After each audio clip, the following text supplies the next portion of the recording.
the famed Buddhist nun Pema Chodron, Pamela had been visiting Masterss regularly for years. She belonged to a group of supporters devoted to proving his innocence. They called themselves Jarvistas. Pamela told me that Masterss had written a book, numerous articles, and a poem for which he'd won a PEN Award. He'd converted to Buddhism and studied with an eminent Tibetan Lama, Chagdud Tulku Rinpoche, who proclaimed him a bodhisattva, one who works to end suffering in a place drowning in suffering. Indeed, Pamela claimed that Masterss had become a force for good in San Quentin, teaching Buddhism to inmates and even thwarting violence. Encouraged by Pamela, I arranged a visit to death row, arriving at the former Bay of Skulls on a fogless morning, a steel wind blowing in through the Golden Gate. White sailboats floated like lotus petals on the bay. Tugboats pushed barges, hydrofoil ferries glided by, and the Richmond-San Rafael Bridge glistened. After my identity was verified, I passed through a metal detector and, as instructed, followed a painted yellow line along a rocky embankment. Overhead, armed guards watched from a tower that looked like a lighthouse. Masterss was housed in the ominously named Adjustment Center, the solitary housing unit, the Hole, once described by a San Quentin administrator as a contained, enclosed unit for the vicious, violent, insane men society doesn't want to exist. He'd been in the AC for 2 decades. I was led to a chair that faced a smeared glass partition. After several minutes, a door opened on the other side, and a guard escorted Masterss in. He was tall and clean-shaven, with neatly buzzed hair. Reading glasses hung around his neck. When he was unshackled, Masterss sat, and we picked up cracked handsets. His voice was muffled as if we were talking through tin-can telephones.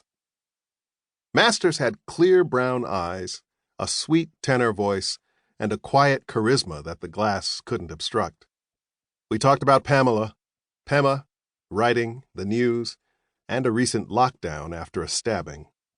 I asked questions about guards, inmates, and his Buddhist practice. Masterss was articulate, thoughtful, and funny. After an hour and a half, a guard signaled that the visit was over. He led Masterss away, and I left the cell block, emerging into the cold bay air. I ruminated about the meeting. Masterss seemed open and earnest. I glimpsed what his friends described as something indefinably special about him, but charm does not equal innocence. We've read about vicious yet charismatic murderer Truman Capote's Perry Smith.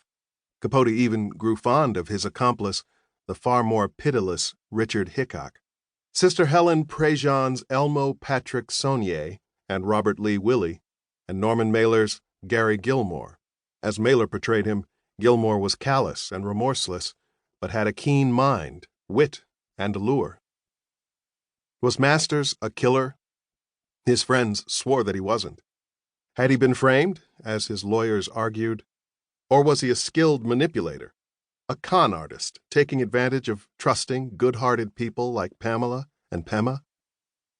Even if Masterss was innocent, I didn't know what to think about the claims that he was, as his supporters described him, an enlightened Buddhist practitioner who had changed and saved lives.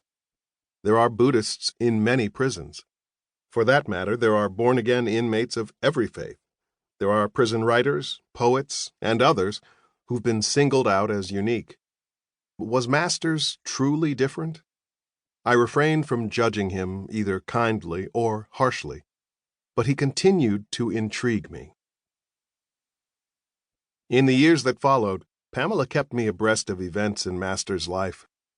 In 2007, after 22 years, he was released from solitary confinement and moved to a less restrictive death row cell block. The following year, he married in a ceremony presided over by Pema Chodron. In 2009, Pamela asked me to provide a blurb for the second book Masterss wrote. She also told me about the ongoing appeals process. There was